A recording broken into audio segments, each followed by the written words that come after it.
In the winter of 1920, radio was still a miracle. A voice could travel hundreds of miles through empty air, requiring no wire, no physical connection. In laboratories across Europe and America, engineers hunched over glowing vacuum tubes, twisting dials with reverent precision. They believed they were building the future of communication.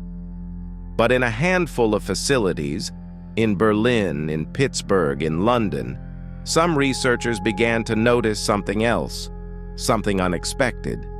Listeners reported strange sensations, not from the content of broadcasts, but from the broadcasts themselves. The phenomenon was subtle at first. Radio operators at station KDKA in Pittsburgh documented unusual audience responses in late 1920. Letters arrived describing feelings of calm during certain transmissions or inexplicable nervousness during others. The station's chief engineer, Frank Conrad, dismissed these reports initially. Radio was too new, he reasoned, and listeners were simply overwhelmed by the technology. But the reports persisted, and they followed patterns, specific frequencies, particular times of day, consistent emotional responses across hundreds of unconnected individuals. In Germany, similar observations were taking shape. The Reichspost, which controlled German broadcasting, maintained detailed logs of listener feedback.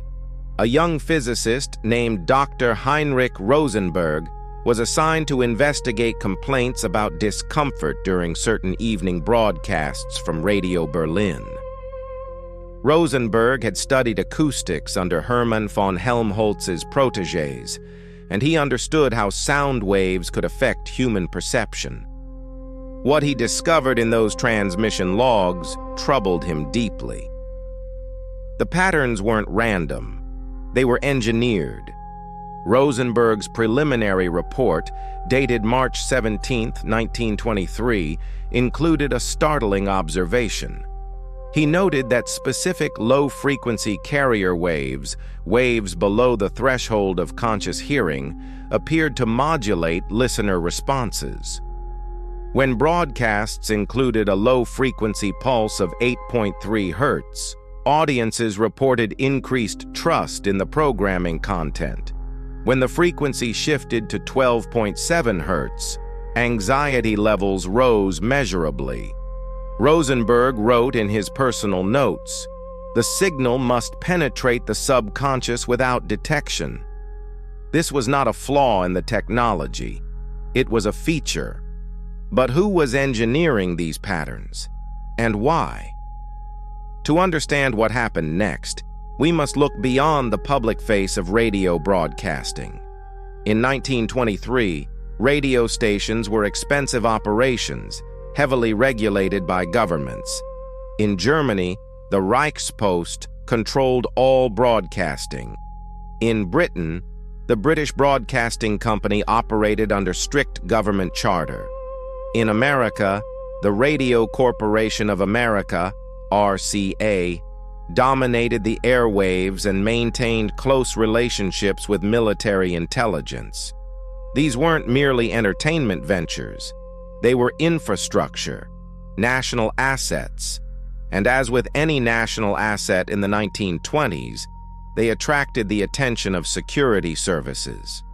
The Telefunken Corporation in Berlin was at the forefront of radio technology. Their engineers had developed the most advanced transmission equipment in Europe, equipment that could push signals farther and clearer than any competitor. In April 1923, Telefunken received a classified contract from the German Ministry of the Interior. The contract specified development of enhanced broadcasting capabilities for civil order maintenance. The language was bureaucratic, deliberately vague, but archived correspondence reveals the true intent. The ministry wanted to know if radio could influence public mood during times of social unrest. Dr. Rosenberg was recruited into this program. Initially, he believed his work would remain theoretical, He conducted experiments with volunteers, measuring physiological responses to different frequencies: heart rate, galvanic skin response, subjective reports of emotional state. His findings were remarkable. At 8.3 Hz, subjects showed increased suggestibility and decreased critical thinking. At 18.5 Hz, anxiety spiked reliably within minutes of exposure. At 4.7 Hz, subjects reported profound relaxation, even drowsiness. The human nervous system, Rosenberg concluded, was an instrument that could be played, and radio was the instrument's bow. By 1924, the German program had expanded significantly. Telefunken engineers modified transmitters at stations in Berlin, Munich, and Hamburg. These modifications were subtle. Additional oscillators buried deep in the equipment, their purpose obscured in technical specifications. Broadcast schedules began to reflect strategic timing. Evening news programs, when families gathered around radios, incorporated the 8.3 Hz pulse. Programming about economic challenges or foreign threats used 12.7 Hz. The goal, according to an internal memo from May 1924, was to shape public receptivity to government messaging without conscious audience awareness. The technology spread quietly. In London, the BBC's Savoy Hill facility underwent a technical upgrade in late 1924. The chief engineer, Peter Eckersley, a brilliant and eccentric innovator, oversaw the installation of new transmission equipment. Publicly, the upgrade was about improving signal clarity, but archived Home Office documents from December 1924 reference a demonstration for government officials. Experimental broadcast produced measurable calming effect on test audience, suggesting applications for managing civil anxiety during crisis periods. In America, the approach was different but no less calculated. RCA, led by David Sarnoff, positioned itself as the patriotic champion of American broadcasting. But RCA maintained deep connections with naval intelligence and the War Department. Engineers at the RCA facility in Rocky Point, Long Island, conducted their own frequency experiments between 1924 and 1926. Their research focused on what they termed psychoacoustic population management. The phrase appeared in a classified memorandum dated January 18, 1925. Capability to induce calm or heightened alertness via standard broadcast methods represents significant homeland security asset. The scientific community remained largely unaware. Most radio engineers focused on improving transmission range and audio fidelity. They had no reason to suspect that their equipment might serve secondary purposes. But a few individuals noticed inconsistencies.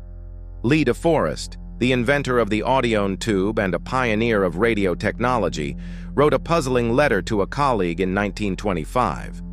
He described experiencing unusual sensations of disquiet while monitoring certain RCA broadcasts, sensations that ceased when he filtered out frequencies below 20 Hz. The letter concluded, "I suspect our medium has capabilities we have not yet acknowledged publicly." By 1926, the technology had been refined into operational practice. In Germany, radio broadcasts now routinely incorporated psychoacoustic elements, though never explicitly acknowledged. The Reichspost issued new technical standards, requiring all radio stations to maintain specific carrier wave configurations. Station operators had no idea these configurations included subliminal frequency components. They simply followed the technical specifications they were given. The invisible architecture of influence was being built beneath the surface of normal broadcasting, hidden in oscillators and modulators that served officially to improve signal quality. Then came the first documented test on a large scale. On March 22, 1927, German radio stations broadcast a special evening program commemorating the anniversary of Bismarck's birth. The program was unremarkable in content. Historical retrospectives, patriotic music, speeches about national unity. but the transmission included an unusually strong 8.3 Hz pulse, sustained for over 2 hours. Listener response was extraordinary. Letters poured into stations expressing unusual emotional connection to the broadcast. Police reports from Berlin noted a measurable decrease in public disturbances that evening. A Reichspost analyst wrote in a subsequent report, "The Bismarck broadcast demonstrated operational effectiveness of psychoacoustic management at population scale." The British conducted their own trial several months later. On July 4, 1927, during a particularly tense period of labor unrest, the BBC broadcast a special program about the British Empire's achievements. The transmission from Savoy Hill incorporated both 8.3 Hz and 6.2 Hz pulses, designed to induce both trust and patriotic sentiment. The Home Office monitored public mood through police reports and newspaper analysis. A confidential assessment dated July 9, 1927, concluded, "Broadcast appears to have contributed to measurable reduction in strike participation and general public agitation. Recommend continued development." In America, the application was more commercialized. RCA realized that psychoacoustic influence had implications beyond government messaging. In 1928, the company began offering enhanced broadcast services to select advertisers, never explicitly describing the enhancement, but promising improved audience receptivity. An internal RCA document from April 1928 outlined the service. Strategic frequency modulation increases listener suggestibility during commercial segments. Advertisers report 15 to 20% improvement in product recall and purchase intent. The technology wasn't just about political control. It was about selling soap and cigarettes. But maintaining secrecy was becoming difficult. Radio technology was advancing rapidly, and independent researchers were developing more sophisticated analysis equipment. By 1929, several academic studies had noted anomalous frequency components in commercial broadcasts. A paper published in the Journal of Acoustical Society of America in March 1929 documented unexplained low-frequency artifacts in RCA network transmissions, origin unknown. The paper stopped short of suggesting intentional manipulation, but its implications were clear. Someone was paying attention. Dr. Rosenberg, still working in Germany, grew increasingly troubled by his creation. By 1930, the technology he'd helped develop was being used extensively by the emerging Nazi Party in their radio broadcasts. He began keeping a secret diary, documenting what he knew. An entry from September 14, 1930 reads, "They use the frequencies to make crowds pliable, receptive to the most extreme messages. I created a tool for understanding human perception. They have turned it into a weapon." Rosenberg would flee Germany in 1933, but his diary would not surface until decades later. The early 1930s saw the technology reach its peak sophistication. In Germany, every radio station now operated under technical specifications that included psychoacoustic components. The Ministry of Propaganda, established in 1933, inherited a broadcasting system already optimized for mass influence. Joseph Goebbels didn't invent radio propaganda. He merely perfected it using tools that had been quietly developed throughout the previous decade. The People's Receiver radio sets mass-produced for German homes were specifically tuned to maximize reception of low-frequency pulses. In Britain, the BBC continued its experiments under the guise of technical improvement. A 1932 internal report described ongoing research into optimal broadcast frequencies for public information programming during national emergencies. The report recommended specific frequency configurations for different types of messaging: 8.3 Hz for reassurance, 12.7 Hz for alertness, 6.2 Hz for patriotic sentiment. These recommendations were quietly incorporated into the BBC's technical standards. No announcement was made. No public disclosure occurred. The architecture of influence simply became standard practice. American broadcasting followed a different path. The Radio Act of 1927 established the Federal Radio Commission, which regulated broadcast licensing. But the commission showed little interest in investigating transmission frequencies beyond basic technical compliance. RCA continued its psychoacoustic services, now expanded to dozens of advertisers. By 1933, an estimated 60% of American network programming included some form of frequency modulation designed to influence listener response. The practice was so normalized within the industry that engineers discussed it openly at professional conferences, though always in coded language, as enhancement techniques or optimal carrier wave management. Then something changed. In 1934, an investigative journalist named Morris Fishbein began asking uncomfortable questions. Fishbein, who had previously exposed medical frauds, became interested in radio's psychological effects. He interviewed former broadcast engineers, collected technical documents, and analyzed transmission records. His research pointed toward a systematic program of mass manipulation spanning multiple countries. He prepared an exposé for publication in McClure's magazine, scheduled for March 1935. The article was titled, "The Silent War: How Radio Conquers the Mind." The article never appeared. On February 18, 1935, Fishbein's office was burgled. All his research materials were stolen. Notes, interviews, technical documents, everything. The burglary was professionally executed. Police found no fingerprints, no witnesses. McClure's magazine received a visit from FRC officials warning that publication of unsubstantiated claims about broadcast technology might jeopardize the magazine's broadcast license applications. The editor, facing commercial pressure, killed the story. Fishbein tried to interest other publications, but found none willing to risk similar pressure. His investigation died quietly. By the mid-1930s, the technology was deeply embedded in broadcasting infrastructure. But curiously, documentation began disappearing. Technical specifications were rewritten, expunging references to low-frequency modulation.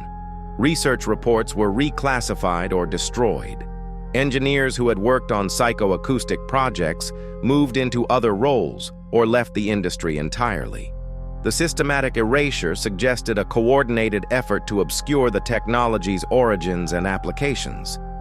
A memo from RCA executives dated June 1936 instructed department heads, all documentation regarding Project Resonance to be archived under restricted classification. External references prohibited. Dr. Rosenberg, living in exile in Switzerland, attempted to warn the world.